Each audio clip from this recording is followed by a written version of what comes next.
Doctor APJ Abdul Kalam एक गरीब मछुआरे का बेटा जो बना भारत का मिसाइल मैन।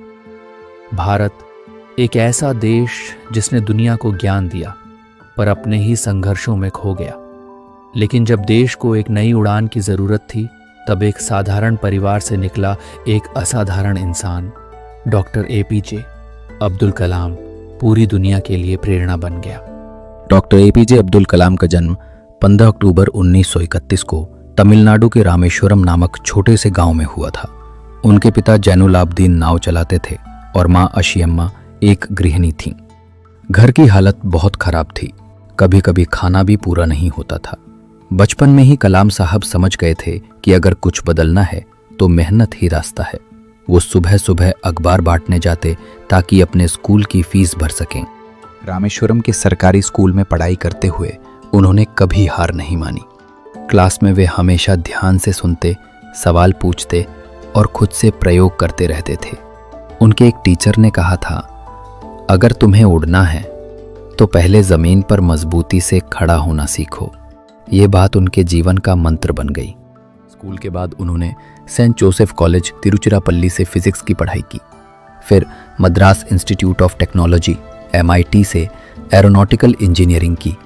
पैसे की कमी इतनी थी कि एक बार उनकी फीस भरने में दिक्कत आई, लेकिन उनके प्रोफेसर ने कहा, तुम में आग है, मैं तुम्हारी फीस भर दूंगा, बस अपनी कोशिश जारी रखो। और कलाम ने अपनी पूरी जिंदगी उस भरोसे को सच्चा साबित कर दिखाया। पढ़ाई के बाद उन्हें DRDO defence research and development organisation में नौकरी मिली। वहां से उनका सफर शुरू हुआ, भारत को मिसाइल शक्ति बनाने का सफर।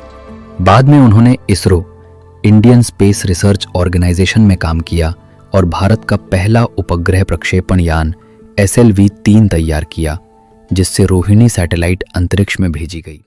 डॉक्टर कलाम ने कई महत्वपूर्ण प्रोजेक्ट्स का नेतृत्व किया।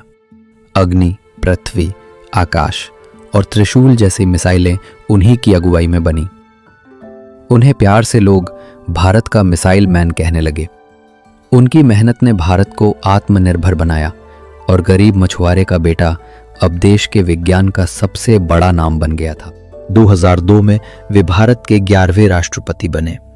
जब उन्होंने शपथ ली तो पूरा देश गर्व से भर गया, क्योंकि देश का सबसे बड़ा पद अब एक ऐसे व्यक्ति के पास था जिसने गरीबी, कठिनाइयों और संघर्षों को जीत लिया था।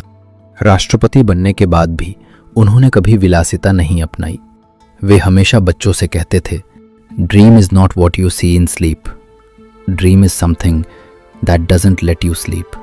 सपना वो नहीं जो हम सोते वक्त देखते हैं, सपना वो है जो हमें सोने नहीं देता।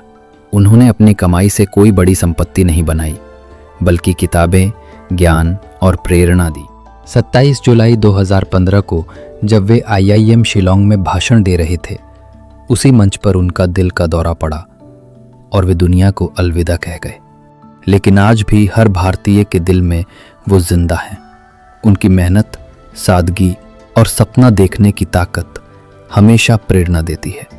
डॉक्टर एपीजे अब्दुल कलाम सिर्फ एक वैज्ञानिक या राष्ट्रपति नहीं थे, वो एक सोच थे, एक सपना थे, एक रोशनी थे, जो आज भी हर भारतीय के दिल में जल रही है। कहानी की सीख, चाहे हालात कितने भी कठिन क्यों ना हों, गरीबी कभी रुकावट नहीं बनती अगर आपके अंदर मेहनत, ईमानदारी और सपना देखने की हिम्मत हो। डॉक्टर कलाम ने साबित किया, कोशिश करने वालों की कभी हार नहीं होती। अगर तुम भी डॉक्टर एपीजे अब्दुल कलाम को पसंद करते हो तो वीडियो को लाइक करो और उनकी तरह बनना चाहते हो तो चैनल को सब्सक्राइब करो। मैं ऐसे ही मोटिवेशनल वीडियो लाता रहूंगा।